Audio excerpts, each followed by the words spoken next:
Modelos educativos en la historia de América Latina. Gregorio Weinberg, sábado 21 de agosto de 2021. Trabajo presentado por Marlene Miller, Francisca Mary Vivas y Gloria Tatiana Valles.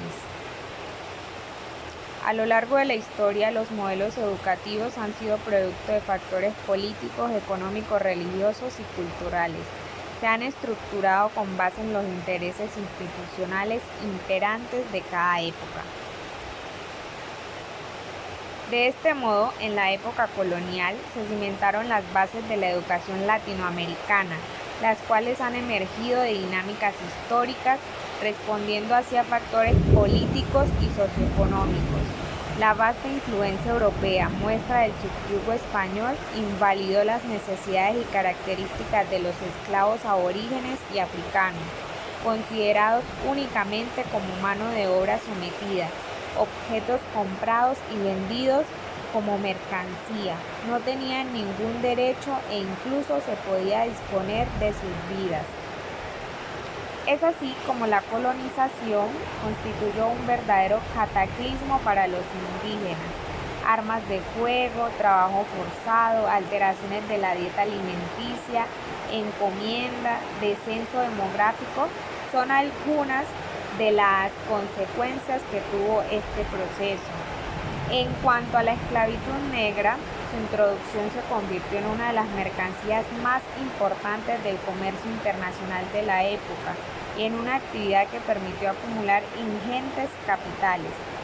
Por su parte, la lengua y la evangelización fueron instrumentos eficaces para fortalecer el predominio europeo. La evangelización fue clave para el plan español de expansión y sometimiento. El proceso de mestizaje, estimulado por factores biológicos como el número reducido de mujeres blancas, se dio en medio de un embrollo de prejuicios raciales y discriminaciones de toda naturaleza.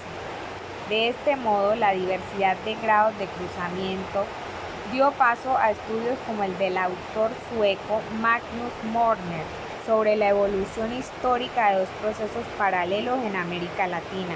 Por un lado el mestizaje y por el otro la aculturación, con su secuela lógica, la asimilación.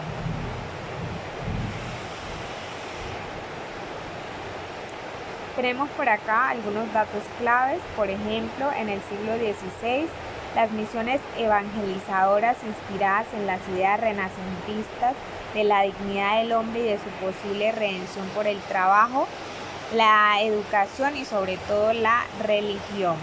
El 12 de mayo de 1551 se fundó la primera universidad en el Nuevo Mundo, San Marcos de Lima. En octubre de 1578 se registran las primeras protestas estudiantiles, esto a nivel universitario. En México, en el siglo XVII, religiosos de la Compañía de Jesús querían hacer colegios donde los hijos de los caciques indígenas pudiesen aprender las ciencias de gramática, retórica, filosofía, lógica y otras. Ya en el siglo XIX, grandes progresos se dan en materia educativa primaria. Es el inicio del retroceso del analfabetismo. La existencia de una sociedad poco homogénea, con mayorías marginadas y rurales, no facilitó las tareas evangelizadoras y educativas. La enseñanza femenina se consideró casi insignificante desde el punto de vista formal.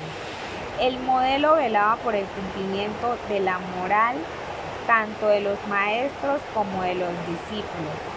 Sentados sobre una extensa región entre los ríos Paraguay y Uruguay, en el corazón mismo del continente, lograron los jesuitas con sorprendente rapidez y eficacia organizar la vida económica, social, cultural y religiosa de muchas decenas de miles de indígenas bajo la dirección de un reducido número de sacerdotes. El modelo de sociedad con la educación allí impartida alcanzó éxitos notables si los comparamos con los logrados por la administración real. El proceso de aculturación con los hábitos de disciplina y organización impuestos, sumados a la exaltación de los valores del trabajo, dieron como resultado actividades como la agricultura, la ganadería y las artesanías, que a veces alcanzaron la categoría de verdaderas obras de arte en materia de arquitectura, escultura, pintura, tejidos, grabados, etc. Cumplieron además una verdadera hazaña: la instalación en plena selva misionera de una imprenta con equipos construidos in situ bajo la hábil dirección de algunos sacerdotes. De aquellas prensas salieron los primeros libros publicados en el actual territorio argentino. Sin embargo, es de considerarse que no todos los niños eran incluidos en tal proceso, pues a quienes se otorgaba este honor pertenecían en su mayoría a las familias de los caciques y de los indígenas principales. Llegaban a leer admirablemente tanto en guaraní como en español y latín, y muchos escribían con letras tan elegantes, dignas de admiración. La riqueza, quizá demasiado pronto acumuladas en la sede del virreinato, reclamarían nuevas formas de vida y de prestigio, y la universidad no podía faltar. Era necesaria para mantener la fe y asegurar las jerarquías. Si bien hubo grandes nombres cuya obra y fama exceden el ámbito de los claustros y los límites del virreinato, como José de Acosta en el siglo XVI, y en la siguiente centuria Juan de Solórzano Pereira, es indudable que la universidad languideció. Predominaba la forma sobre el contenido, las fórmulas vacías sobre la realidad exigente. El modelo salmantino era cada vez más inadecuado. Y ya en el siglo XVIII podríamos decir que las inquietudes científicas y políticas, las nuevas ideas filosóficas y económicas repercutirían pronto y favorablemente sobre la casa de estudios, estimulando los cambios de contenido y la actualización de sus métodos. Si tomamos como ejemplo la enseñanza formal de la medicina como un indicador de los contenidos de la enseñanza, seguía siendo predominantemente teológica y literaria. Era sintomática la perduración del abismo entre teoría y práctica. Solo algunos nombres excelsos ilustran la alta preocupación de unos pocos sabios interesados por conocimientos no convencionales como las virtudes de las plantas o la terapéutica aplicada por los indígenas. La historia de la Universidad de Chile, para tomar una bien distinta, tiene sobresalientes aspectos durante el siglo XIX, ya que marca la aparición de la nueva casa de estudios con rasgos definidamente modernos y maduros. Sus actividades solo comenzaron en 1756 con 10 cátedras. La enseñanza, por supuesto, era memorista y los conocimientos se transmitían en latín. El carácter aristocrático de la enseñanza superior, las limitaciones que a su acceso imponían las distancias, los costos y las probanzas, las ceremonias y los trajes, contribuían una vez más a distanciar las instituciones universitarias del resto de la población, reafirmando el papel de la educación formal como legitimadora de una sociedad rígidamente estratificada. Más aún, la educación en todos sus niveles se convirtió gradualmente en un importante factor de diferenciación social que se sumaba a los muchos ya existentes.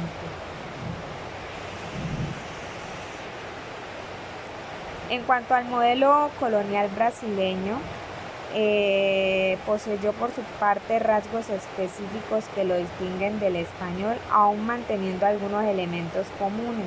A pesar del verdadero terremoto cultural, como ha sido llamado, algún beneficio inicial hubieran podido sacar los indígenas como resultado de la invasión europea. Habría sido, por ejemplo, el empleo de herramientas que aliviasen su trabajo y aumentasen su productividad, pero hay testimonios de que también esto les fue negado. Así, por ejemplo, los herreros se oponían terminantemente a la enseñanza del oficio. Los blancos pobres también se aseguraban de esta manera el uso casi monopólico de los instrumentos y las ganancias que podían derivarse de su empleo.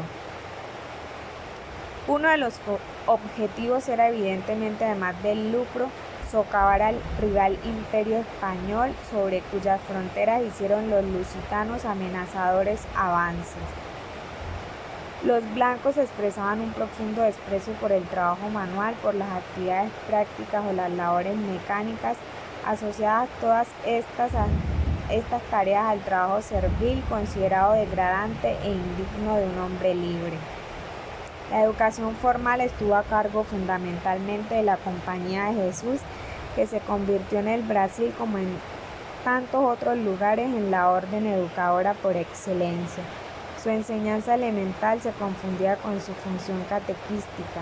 Contrariamente a lo que afirman ciertos autores, si la educación aparentaba ser gratuita, lo era en efecto, pero solo para quienes estaban en condiciones de hacer donativos y contribuciones para el mantenimiento de la orden. La escuela cumplía una función, pero no como lugar de aprendizaje. Algunos autores escribieron al respecto que la educación jesuítica no era popular ni profesional, y aunque la intención fuese proteger al indígena, a este lo estaban realmente despojando de su escudo protector, de su propia cultura. En cuanto a los colegios, cuyo acceso estaba limitado no solo por razones de orden económico, sino por las exigencias de pureza de sangre, constituían poco menos que los únicos centros de actividad cultural. Los estudiantes se acercaban a estos tanto por razones de prestigio como por ser el único medio que podía permitirles más adelante completar sus estudios en la metrópoli. Todo esto contribuía a incrementar el aislamiento de las clases superiores, marginándolas del medio, sumergiéndolas en una cultura deshuesada. La imprenta se instaló en Brasil solo en 1808, casi 3 siglos después de la mexicana. Es evidente que dentro de ese modelo el clima cultural maduró tardíamente. Dada la inexistencia de estudios universitarios en el actual territorio del Brasil durante el periodo colonial, por eso los colegios pasaba el destino de los pocos jóvenes que aspiraban a cursar estudios superiores, a salvo que prefiriesen las órdenes religiosas.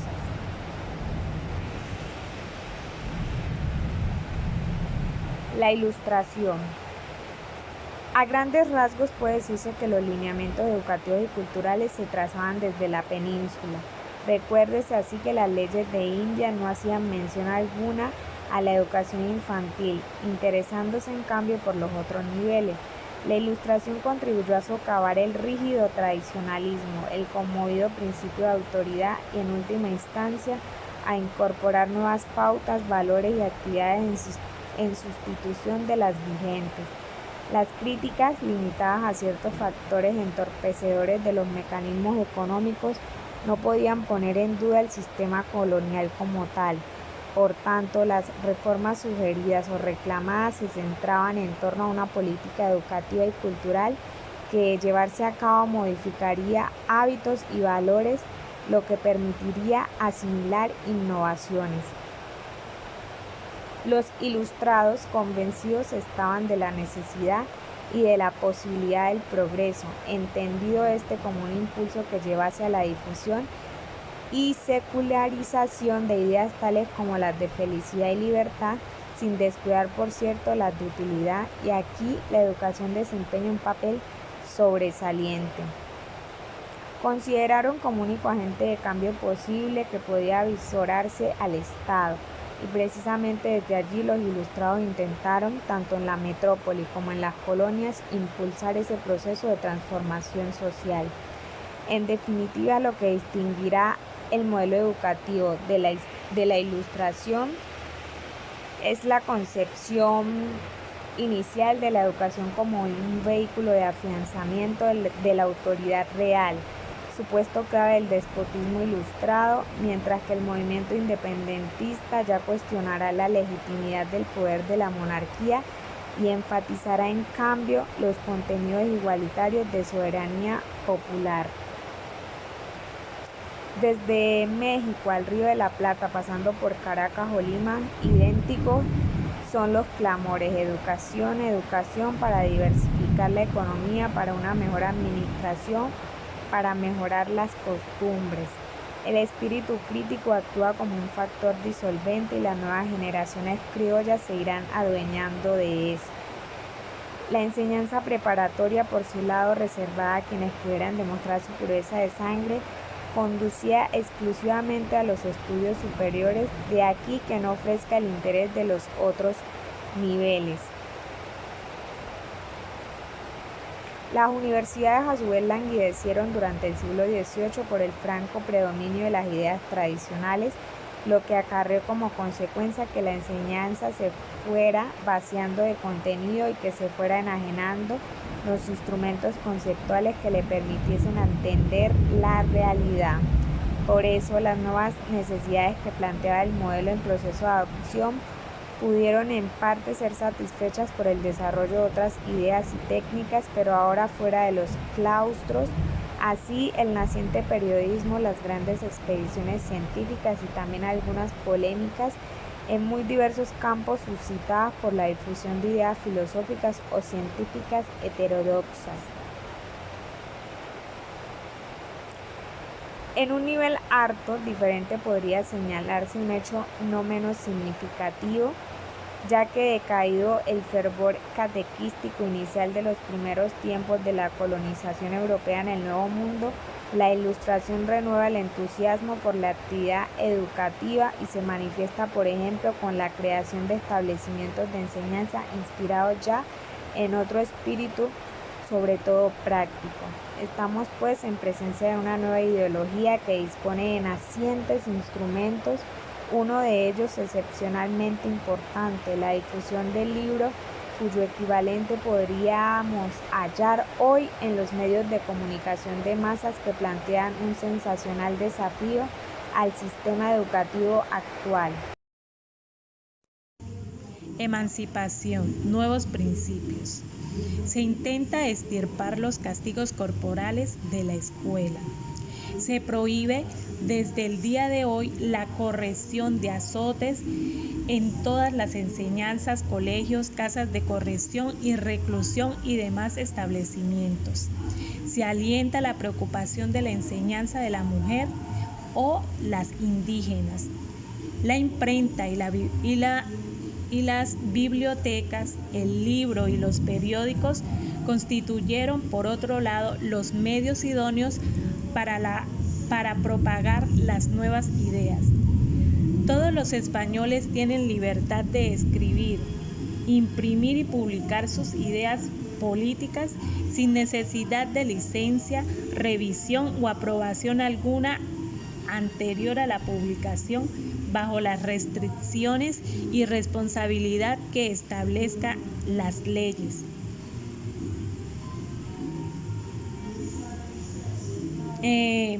En cuanto a los maestros, por su importancia, debían ser mirados con toda consideración y honor, por consiguiente respetables y con particular protección.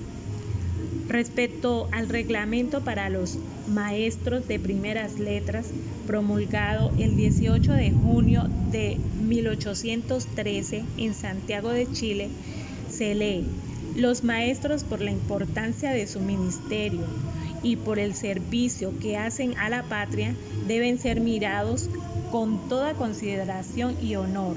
Por consiguiente, sus personas son de las más respetables. Quedan exentos de todo servicio militar y cargas consejiales en el gobierno tendrá presente para dispensarles una particular protección. Enseñanza mutua. A comienzos del siglo XIX, los países de América Española sometidos a la colonización, lucharon por su independencia. Después de obtenerla, uno de los principales problemas fue el de la educación, en especial de la primaria, y se introduce la enseñanza mutua como solución al problema.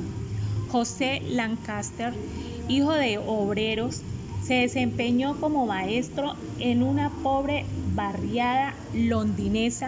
Como los recursos con que contaba Lancaster para atender su escuela eran escasos, este debió encontrar los medios de disminuir los gastos, lo que lo llevó al descubrimiento de la vieja enseñanza mutua, y la misma necesidad de economía condujo a nuevos perfeccionamientos.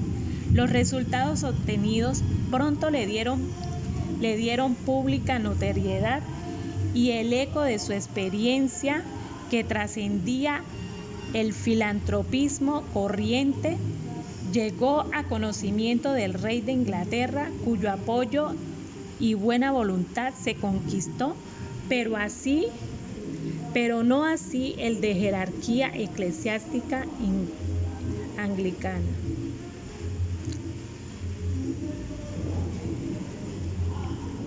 Buenos Aires, en 1813, diputado Francisco López Lisperger. Nada hace al hombre más estúpido y pacato que la opresión e injusticia. Nada hace triunfar más al despotismo como el mantener los pueblos en la ignorancia. Liberales. La escuela era la alternativa institucional para la difusión de conocimientos, valores, actitudes, etc. Las ideologías liberales conducían a la reducción de la influencia del clero en el campo educativo versus conservadores. Consideraban otras posibilidades educativas de un amplio conjunto de instituciones privadas bastante eficaces en la difusión de los valores, etc., que dentro de su esquema constituían los contenidos fundamentales. Alegaban que la Iglesia era un factor importante para mantener o restablecer el orden. Pero más que perfiles genéricos, parece pertinente descubrir de qué manera esas corrientes se insertan en la realidad, tratan de hacerla suya y modificarla en función de su proyecto o modelo.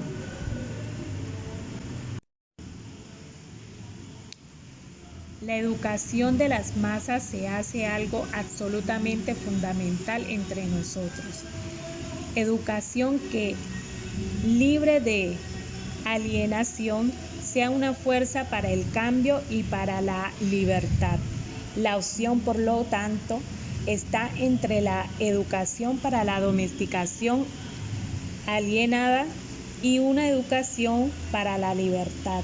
Educación para el hombre objeto o educación para el hombre sujeto. Paulo Freire. Educativos modernos para América Latina. Desde la segunda mitad del siglo XX, propuestas educativas modernizantes plantearon reformar los sistemas educativos para responder a los cambios internacionales y de este modo lograr insertarse en el panorama mundial. Se intenta canalizar la transmisión de los valores identitarios y modernizadores a través de la educación escolarizada. Ambas líneas no son absolutas, sino que se entrelazan, posibilitando de este modo una variedad de proyectos educativos nacionales. Para la primera mitad del siglo XX se manifestó como tendencia que las políticas educativas pretendieran un afán civilizatorio en el que se conjugan como antagónicos los proyectos educativos tradicionales y los modernizantes. Los primeros se relacionan con la cultura hispánica y la presencia de la Iglesia Católica.